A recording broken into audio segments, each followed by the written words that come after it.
Hey, Triumphant Life Church, Pastor Ben, going over chapter 2 on I am a church member, which is I will be a unifying member. So God expects your presence in this local church to bring unity, not division. We all know people that wherever they go, there's chaos, there's division, there's hurt feelings, there's controversy, there's disunity.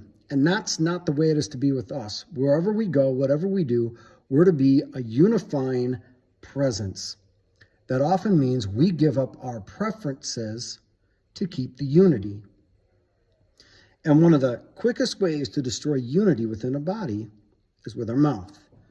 So Paul, writing Romans chapter 1, you see Romans chapter 2, leading up to what we call the big sexual sins, right? Gossip is listed in that. Gossip is actually one of the most destructive things, because Jesus, just like when he says, whoever calls someone a fool or an idiot is in danger of hellfire, because murder begins with the attitude of the heart. When we begin to destroy people with our mouths, it doesn't take long before, right? We're willing to do it with our hands. It's not a safe thing. It's a very dangerous thing to be loose with our mouths with other people. Gossip is destructive, and it leads so many times, it opens the door wide open to the devil and destroys a local church. When the devil comes in and people are gossips, it begins to destroy the local church because it destroys the unity. But when a church is unified, there's nothing the devil can do to stop us. And we often blame the devil for stuff. No, the devil's not the problem. Your mouth is the problem. Our disunity is the problem. It's the fact that we listen to his foolishness, open the door to him. But most churches are destroyed by themselves, not by the devil. It's because people choose not to be forgiving. They choose not to be loving. They choose to be gossips. They want their own way. But imagine, and I talked about this in a previous sermon, when I lay down my rights and I serve and fulfill the needs of others, they lay down their rights and serve my needs. That's the way marriage works, right? I lay down my rights and I serve my family. I serve my wife. I serve my children. I love them and I meet their needs. Well, guess what happens? That's reciprocated back.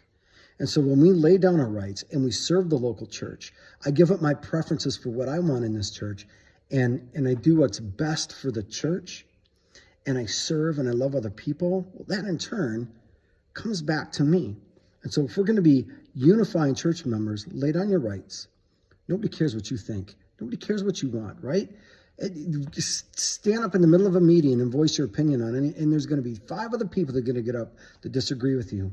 But when we take the attitude of, I'm going to serve this church, I'm going to love this church, and I'm going to be a unifying member, I'm going to lay down my rights, other people begin to do the same thing. And the devil is kicked out of the church. And even having unity when there's disagreements. Again, right? We're going to get up in a meeting and voice our opinion on something, and 5 other people are going to disagree, and they're not going to be in agreement with one another. What we do is we still love each other. We still choose to lay down our preferences and find what is best, what's best for the church as a whole, what's best for other people, what's the right and the best thing to do. And that's such a powerful thing, is having unity, even in the midst of disagreement. That's a policy that I've had with as pastor of this church with my church board. Hey, let's put it all on the table.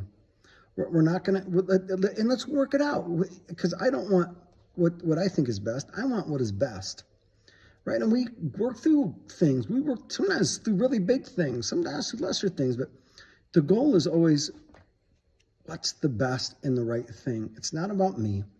We bring our ideas to the table, and we have disagreements on things, and we work through it. That's the whole point, is unity, even, right? When we don't see eye to eye with people. We often think that unity means we never disagree. No, it's even if I disagree with you, I'm going to love you.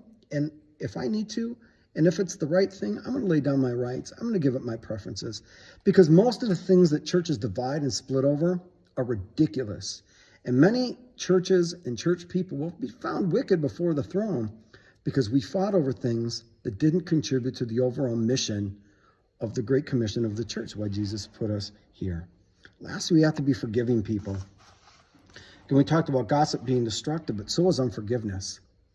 If you're looking for a perfect church where there's never going to be anybody that hurts your feelings, well, number one, that doesn't exist. And number two, you're going to hurt somebody's feelings, right? Because you're a human being.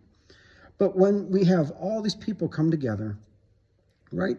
Yeah, sometimes things happen. Sometimes people's feelings get hurt. But you know what? We choose to love one another. We choose to forgive. We choose to lay those things down. And instead of gossiping, we go and talk to people. That's what it means to be a unifying church member. Because the perfect church doesn't exist, except for the church that is a loving and forgiving church. Right? We have to have those tough conversations. You know what? You said something or did something that hurt me. That's what it means to be a unifying church member. Right? We have to love and to forgive like Jesus.